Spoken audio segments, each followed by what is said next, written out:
Hello दोस्तों, कैसे हैं आप सभी। आई होप बढ़िया होंगे। आप सबका स्वागत है हमारे यूट्यूब चैनल पर। चलिए आज की इस नई वीडियो को एक नई जज्बे के साथ स्टार्ट करते हैं। यार चलिए आज की स्टडी को स्टार्ट करते हैं। तो मैं आपको बता दूं 2 बजे से 4 आज मेरी साइंस एंड टेक की आज क्लास स्टार्ट हो रही है। तो आज वैसे भी फर्स्ट दिन है तो क्लास स्टार्ट होने में टाइम ही लगेगा और मैं भी यार अभी 10 मिनट लेट हो चुका हूँ। तो चलिए फटाफट से कॉफ़ी को निकाल के रखते हैं और क्लास को लेना स्टार्ट करते हैं। तो फाइनली यार क्लास अभी स्टार्ट हो रही है, अभी सर आए नहीं हुए हैं। तो चलिए वेट करते हैं तब तक सर आ जाएंगे। तो फाइनली यार अब सर आ चुके हैं तो चलिए क्लास को लेते हैं।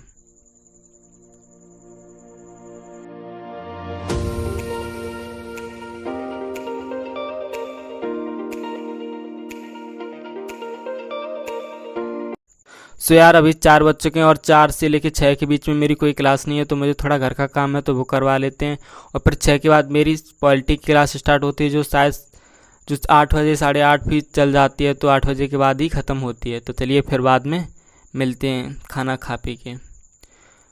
सो फाइनली यार अभी मैं खाना खा पी के आ चुका हूँ और अभी 10 बज रहे हैं। तो यार मैंने बताया था कि घर पर प्रोग्राम था, तो जिस वजह से मेरी काफ़ी क्लासेस छूट गई थी। तो चलिए फिर छूटी क्लासों को कंप्लीट करते हैं।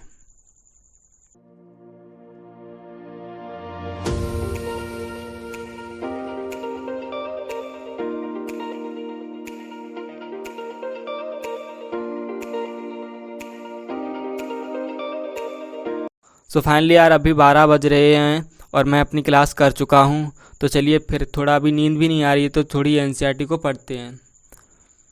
सो यार कोई अभी न्यू स्टूडेंट है जो अभी हाल ही में प्रिपरेशन स्टार्ट कर रहा है, तो अगर आपको एनसीईआरटी की नोट्स चाहिए तो आप हमारे टेलीग्राम को ज्वाइन कर सकते हैं, जिसकी डिस्क्रिप्शन में लिंक दी गई है। वहाँ आपको एनसीईआरटी के सारे नोट्स मिल जाएंगे और काफ़ी स्टडी मटेरियल पीडीएफ भी मिल जाएंगे। अगर आप पीडीएफ से स्टडी करना चाहते हैं तो आप टेलीग्राम ग्रुप को ज्वाइन कर सकते हैं।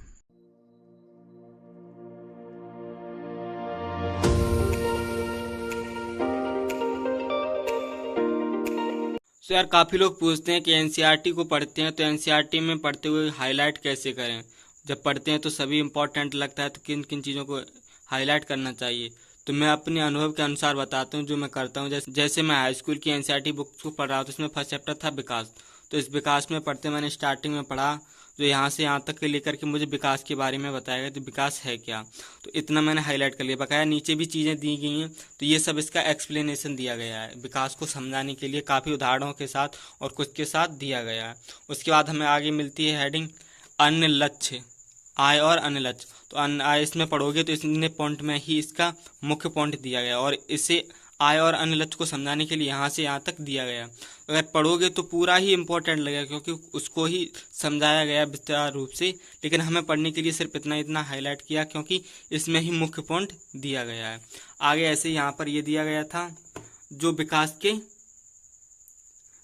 के विभिन्न बाधे रहते हैं, तो उन्हें निभाने के लिए जो पॉइंट दिया है। जैसे इस तरह दो बातें साफ है कि एक अलग अलग लोगों के विकास के लक्ष्य भिन्न हो सकते हैं और दूसरा एक के लिए जो विकास है वह दूसरे के विकास न हो, यहाँ तक कि वह दूसरे के लिए विनाशकारी भी हो सकता है। तो ये विकास के लिए जो इम्पोर्टेंट बात दी है तो इसे हाईलाइट कर लेते हैं और ये सब समझाने के लिए डिटेल्स में लिखा होता है। तो यहाँ देखो राष्ट्रीय विकास के लिए पढ़ते हैं, तो राष्ट्रीय विकास में यहाँ पर कुछ चीज़ें दी गई हैं, तो इन्हें हाईलाइट कर सकते हैं, क्योंकि ये जो मेन पॉइंट दिए गए यहीं पर दिए जाते हैं और इन्हें सिर्फ और ये साथ में दिए जाती है, सब उदाहरण दिए जाते हैं और हमें अच्छे से समझ में आए, इसलिए विस्तार पूर्वक समझाया जाता है। तो हमें ज़रूरी नहीं होता है कि हम सभी हाईलाइट करें। तो जो पॉइंट हमें मुख्य दिखते हैं, जैसे इधर था विभिन्न देशों व राज्यों की तुलना कैसे की जाए, तो इसके लिए यहाँ पर पूरा पढ़ के आओ तो यार वो सभी इंपॉर्टेंट लगता है। लेकिन जब पढ़ोगे तो यहाँ देखो कुछ मेन पॉइंट निकल के आ रहा था। सामान्यतः हम व्यक्तियों की एक या दो से महत्वपूर्ण विशेषताओं को लेकर उनके आधार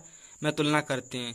फिर नीचे दिया गया था ये देशों और की तुलना करने के लिए उनकी आय सबसे महत्वपूर्ण विशिष्टता समझी जाती है जिन देशों की आय अधिक है।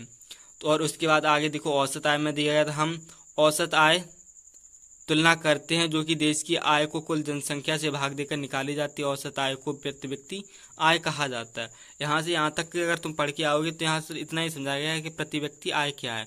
तो इसे इतना पॉइंट को हाईलाइट कर लेते हैं। अब जब कभी भी इसे पढ़ोगे तो ये ऑटोमेटिक तुम्हारे माइंड में आ जाए कि प्रति व्यक्ति आय के बारे में हमने क्या पढ़ रखा है।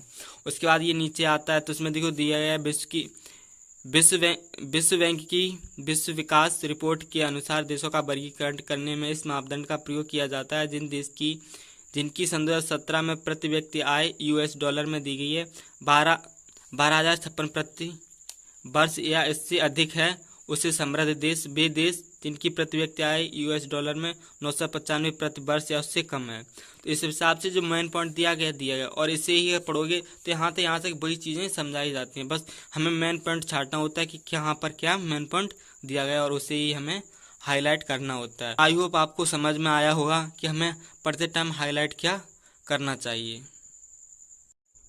तो यार मुझे पढ़ते पढ़ते काफ़ी टाइम हो चुका है। टाइम क्या यार देख सकते हैं आप लोग कि 1 बज चुके हैं और मुझे नींद भी आ रही है। फिर आज की इस वीडियो को यहीं पर समाप्त करते हैं और कल मिलेंगे एक नई वीडियो के साथ।